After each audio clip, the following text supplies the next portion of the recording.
What is going on? It is Alex coming back at you with another video, and today we are going to be doing a trades mock draft. This is going to be 2 rounds split up into 2 different days. Unfortunately, this is right after the Aaron Rodgers injury. It is extremely unfortunate. I was so excited to see him this year, but the Super Bowl odds have changed. That is going to be the draft order. It is the current Super Bowl odds, and it's a balanced one from the line, so it actually has every single sports book factored in.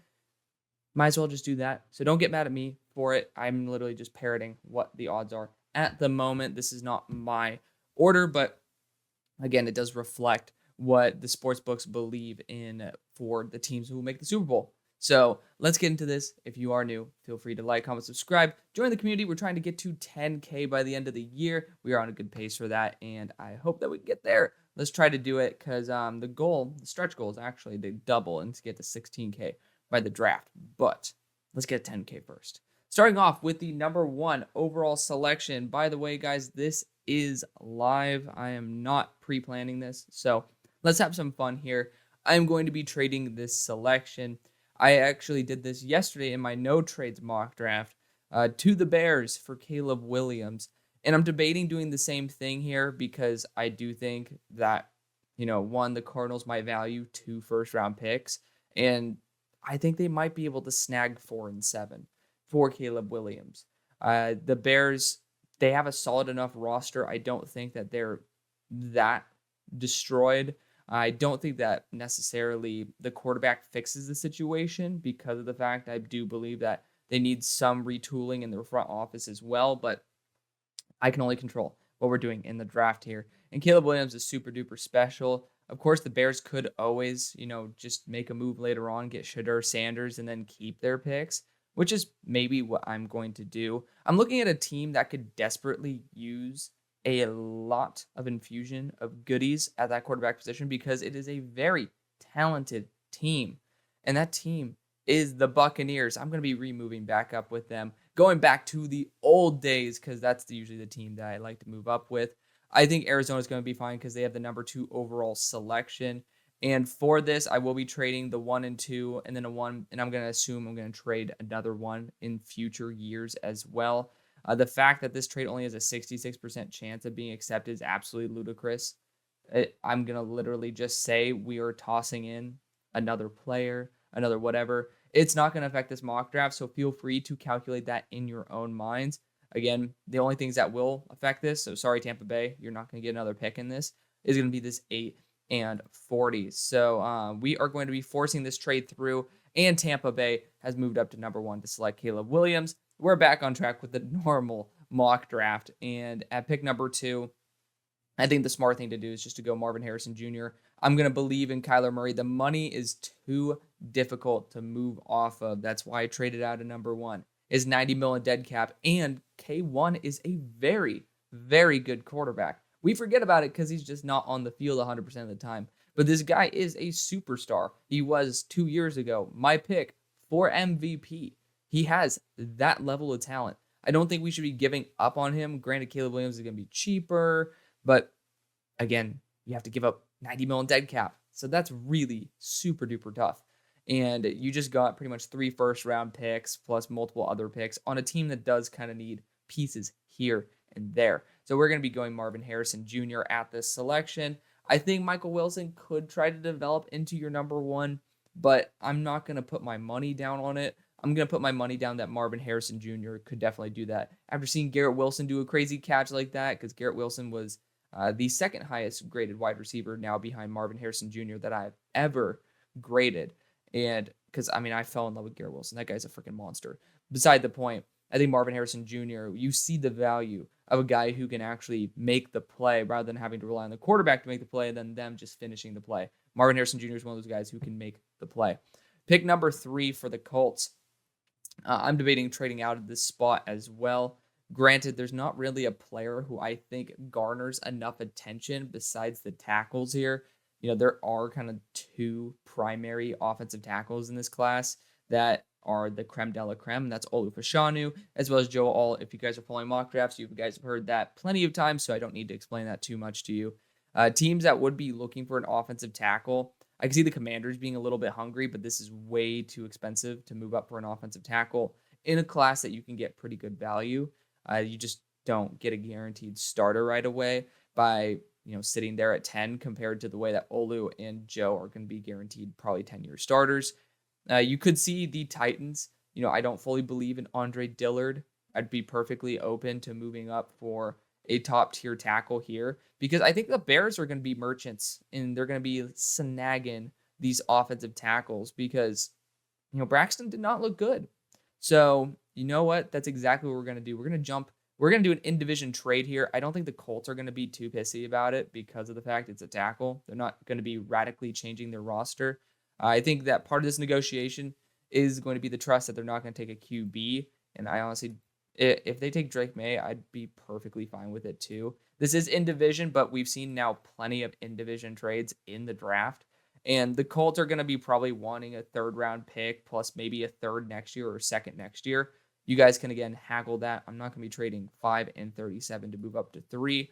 So we're going to move up to this selection. The quarterbacks you have on roster are hyper-athletic. I think you might want to go after the higher ceiling Olu Fashanu. So you guys can choose whichever one you want. Both of these will be the tackle selections. I know they have Joe Alt at like 19 or something on here. At 17. So the Bears, I think edge rusher and tackle are going to be the positions I target in the first round. So we are going to be targeting Joe Alt here. Now you have, why am I forgetting Wright's first name? You have right tackle. You have Joe Alt at left tackle. And that's great. That's great. So I love that.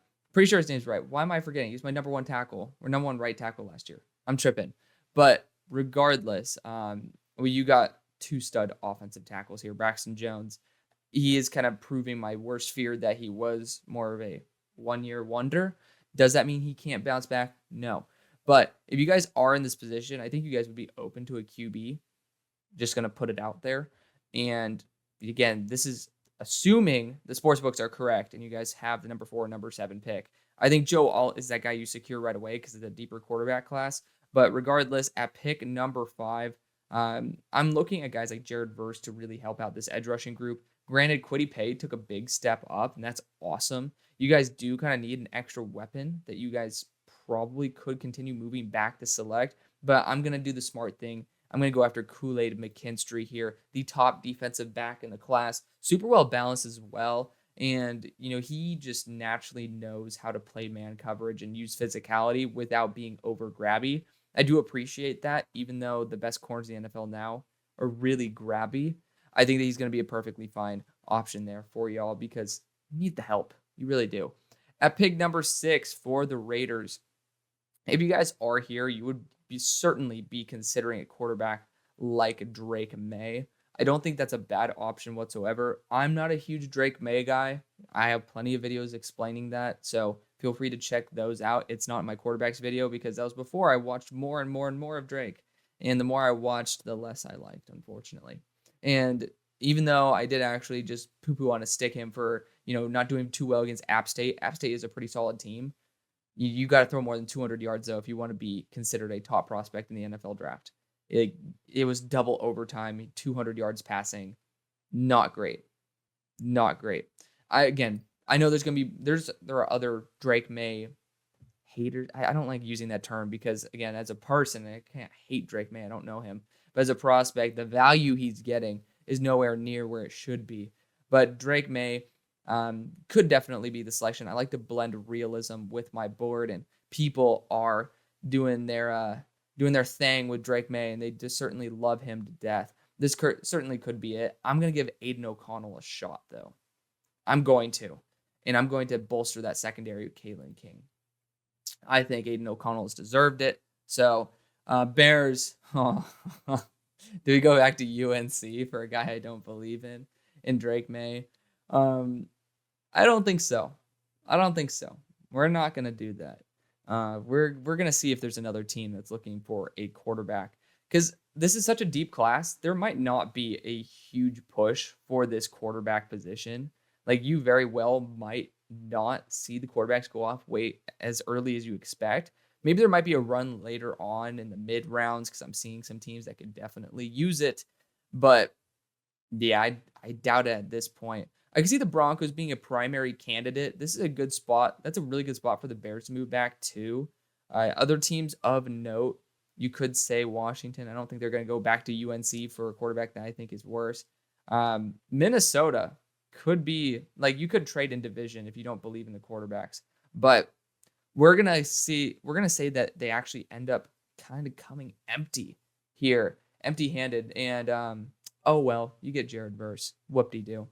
I was going to try to trade out of that spot. You could certainly go after a quarterback if you're at that number 7 position, but sometimes you just got to fix your holes before you try to plug it with a quarterback. And this is such a deep class. I'm going to take a shot on a guy in the end of the first. So Bears fans, stay tuned for that.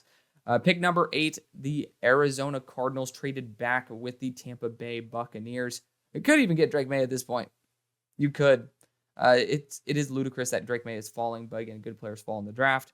And if you don't have any bidders, like again, if you want to trade back, you have to have a team that wants to trade up. This could be a good spot to trade back with a team that, like the Vikings, that could be intrigued with a QB. But I think my Vikings fans are perfectly happy getting Michael Penix at 15 rather than trading multiple picks to move up and select Drake May here. But we might want to change it up just for fun. I wouldn't doubt it that it wouldn't be a bad idea.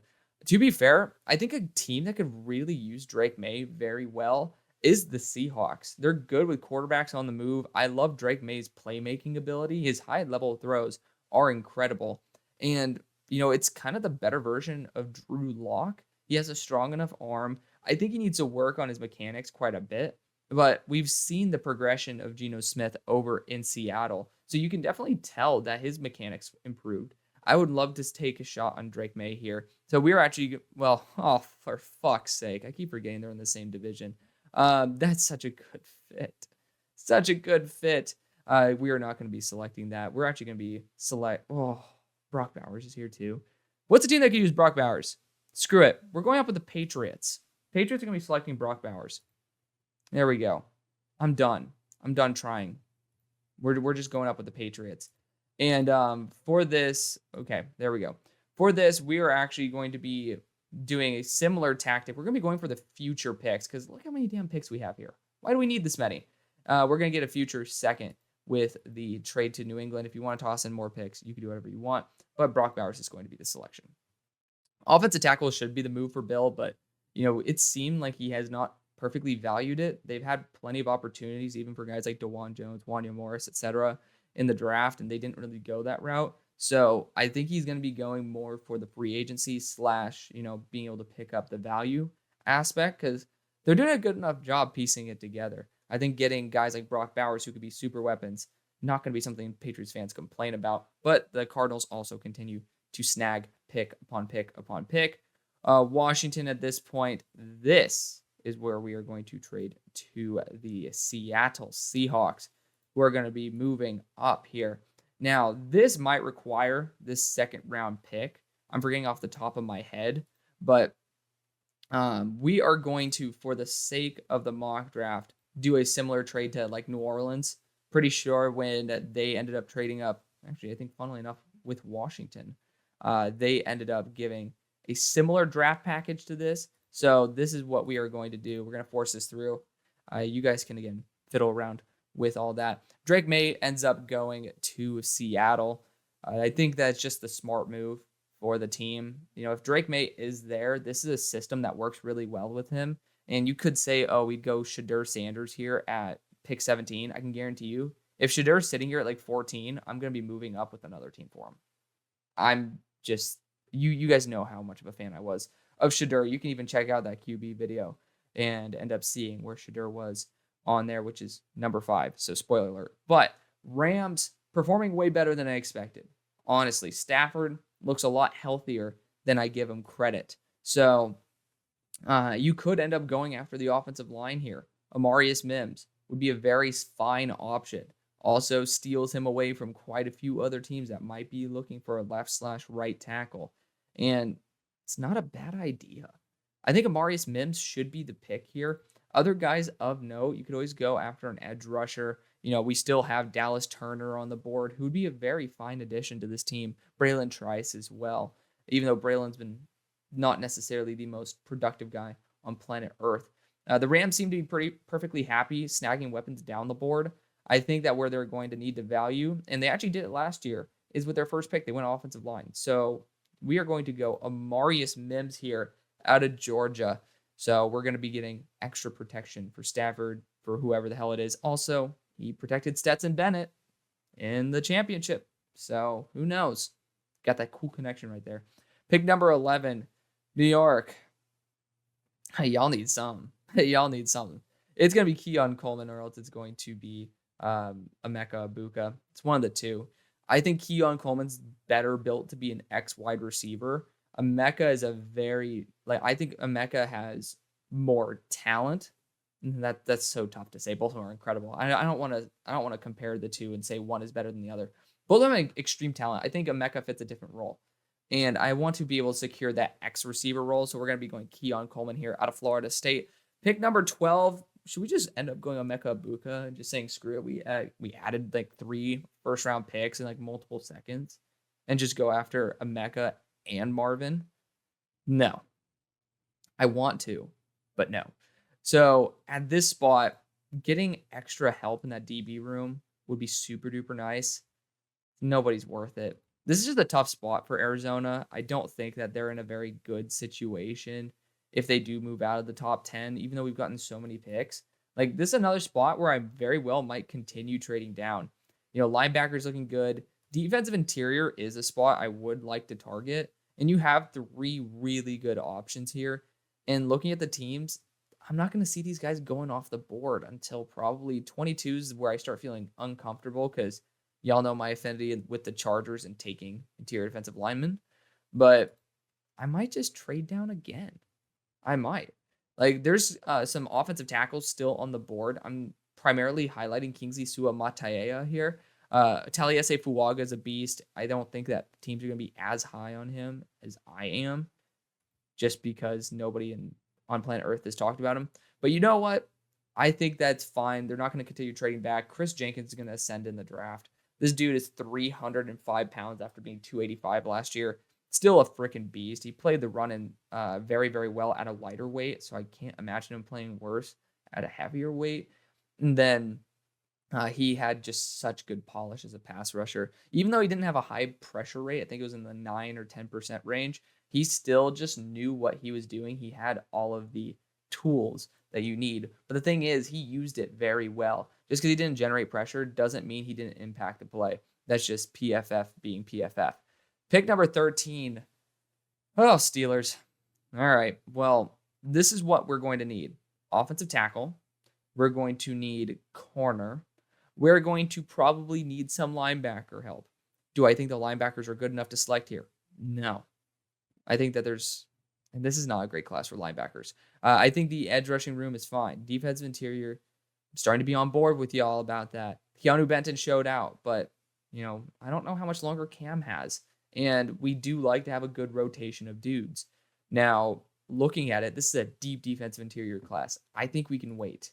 Now, other positions of note, I think tackles where we need to hit hard. And Kingsley Sua-Mataea is here. I think he fits perfectly. You can now have who will eventually get some good reps, Jones at left tackle, and then we can get Kingsley there at right. So I'm a big fan of Kingsley Sua-Mataea. He just was a very polished blocker, very powerful, but he didn't have the athleticism. All of a sudden, he sheds 15 pounds. You could tell in his face in his own pictures, he just looks a lot more chiseled. I love seeing that because it shows personal work ethic, because it's not easy to, maintain your strength while also boosting your athleticism. And Kingsley has done a pretty damn good job at that. So I got to give him credit where credit's due. Pick number 14 for the Broncos. Certainly open to going a quarterback here, because I don't think that they are necessarily very, very happy with what they have. Bo Nix could be exactly what they are looking for. Joe Milton might be that dude with the super cannon that they were just super intrigued with. And he has that mobility aspect. To be fair, most of these quarterbacks do. Shadur Sanders, another name who is an absolute baller. But for me, I might want someone who can operate the offense a little bit with a little more experience. And that's probably going to be Joe Milton here. To be fair, Bo Nix is not much younger. I'm going to go Joe Milton, though, just because I think that he might be able to throw a 100-yard ball in the Mile High City. And that might just be exciting for some people. You can, of course, switch the quarterbacks if you like, but I'm going to be going after my number 2 quarterback in the draft. I'll scroll down so you guys get a little bit more love. We've got to find some teams that want edge rushers because we have still 2 of my top 10 players on the board. We actually have Christian Haynes, too. So we have actually quite a bit of my top 10 still available. At pick number 15, though, say it with me, Michael Penix. He fits perfectly, not very mobile as a quarterback, has a strong arm, poor lower body mechanics, which means he could probably generate even more torque with proper mechanics, and he looks beautiful in purple. That's my legitimate logic. Is it good logic? Probably not, but it is what it is. Now, with the Jets, I need to get an offensive tackle. I originally actually finished off this mock draft not realizing that the Jets did not have a second-round pick because I was trying to trade up into the late first for them. And I was like, oh, shit. So because I love y'all so much, I am cutting the last half of that out to redo this because we need the offensive line badly and really badly. Now, you got J.C. Latham here. You got Tyler Guyton. I'm going to show my homerism here for my number 12 player in the draft, Taliesin Fuaga. I think he's going to rise up draft boards exponentially. Just think about this as a really good right tackle. If it ends up not being Taliesin, it would be J.C. Latham. It'd be Tyler Guyton. So those are the next best at that right tackle spot. But I'm going to go after my number 1 right tackle. I'll just show my colors. And for that, we're going to use a placeholder because PFF doesn't have him in their system. It is one of my guys for sure. He is an absolute beast. You guys can just watch any Oregon State game, even versus top-tier talents like Tuli Tuipulotu on the Chargers. He absolutely balls out. Extremely athletic, honestly really damn polished. His only issue comes to sometimes he overcommits and whiffs, but that's very, very rare. He's very consistent, and even there was some videos going around when they played San Jose State, I believe, and it was like, oh, look at this protection. Everybody's like, it's a 3-man rush. The only guy who was one-on-one with his edge defender and absolutely dominating was Taliesin. So it just shows that even the offensive line, the offensive system, has full trust in the guy. He's going to rise up draft boards. I'm going to continue putting my name on it until I am proven wrong. Pick number 17. So Taliesin is off the board. Offensive tackle is not a bad idea for this team whatsoever. Looking at the ones who are available, I just don't know if, I believe in Taliesin.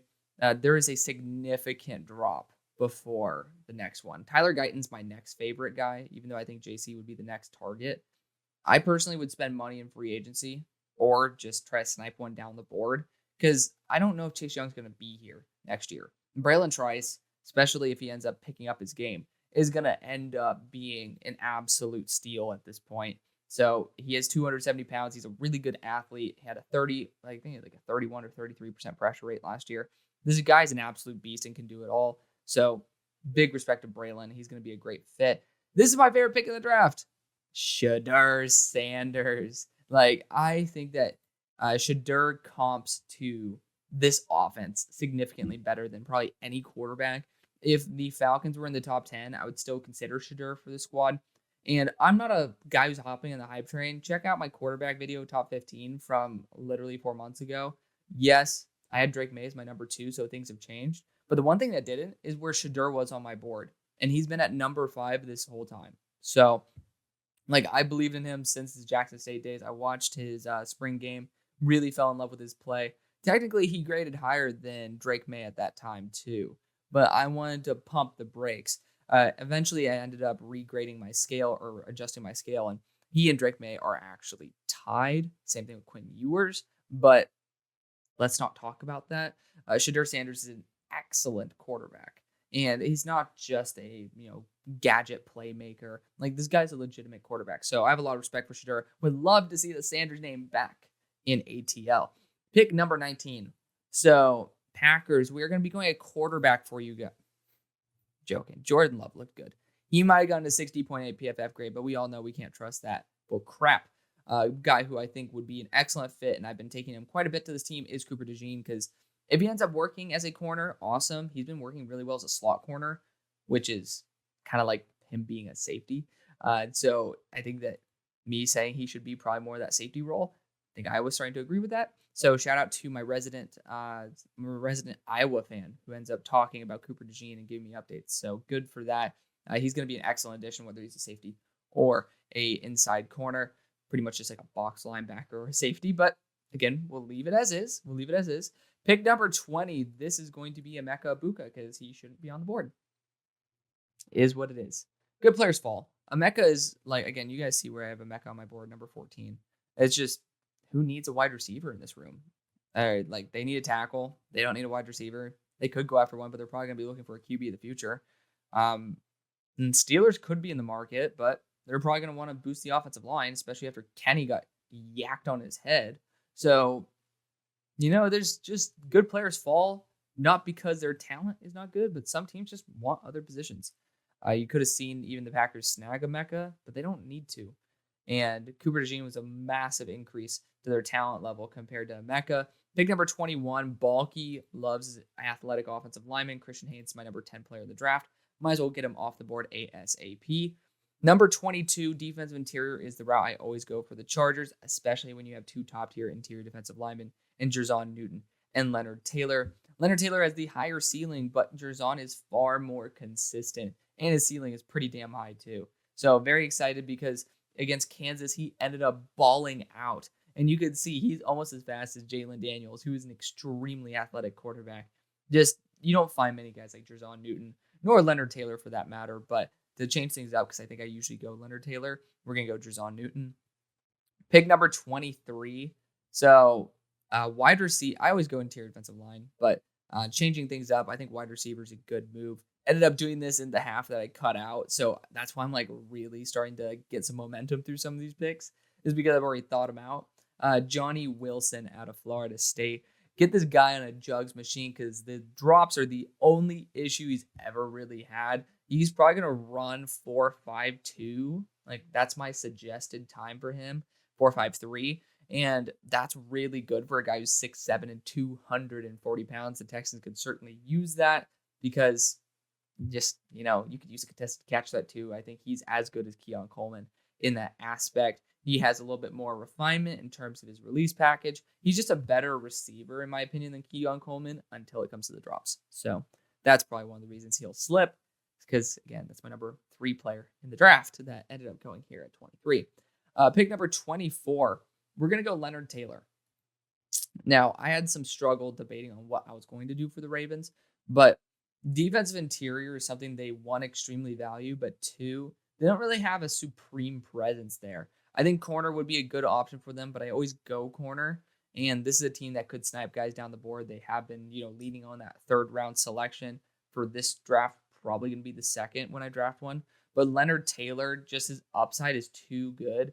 And in the division that they're in, the interior offensive line is probably the weaker part. Like Bengals, we're going to be upgrading that right tackle spot. So just a spoiler alert on that one. I think that would be a good spot for, like, their in offensive interior is going to be their weakest part. And then for other teams in the division, I mean, the Browns, they definitely could argue the tackles are worse than the interior, because I'm like a big fan of Luke Whippler. Y'all know that. I was also a huge fan of DeJuan Jones, to be fair. But, the Browns have had such a good offensive line. I don't really need to criticize them. The Steelers, though, our interior offensive line is serviceable, like not as bad as our tackles, but we're upgrading those, right? We got Broderick Jones and Kingsley Suamataia now. Hopefully those guys improve. But at pick number 25, to me, it's down to receiver or corner for the Lions. Malik Neighbors would be such a good addition, but I was thinking about this quite a bit. I'm in love with the idea of Troy Franklin on this squad. He, apart from his weight, is just so dynamic as a player. Like, he's a super fluid athlete, really good hands, smooth route runner. Like, just, there's not much wrong with Troy Franklin. He's just a little bit smaller, and that's pretty much it. He continues to dominate every game he's in. He's a good contested catch threat, too. It's just one of those guys where I feel like he would fit into that DJ Chark role because he's about 6'2" as well. that honestly worked a little bit well there in Jacksonville. Like, I feel like he could have almost that type of role in this offense. Pick number 26. I debated going a couple routes here, but I see Dallas Turner is on the board. And personally, I mean, I would love Graham Barton or an interior offensive lineman to the squad.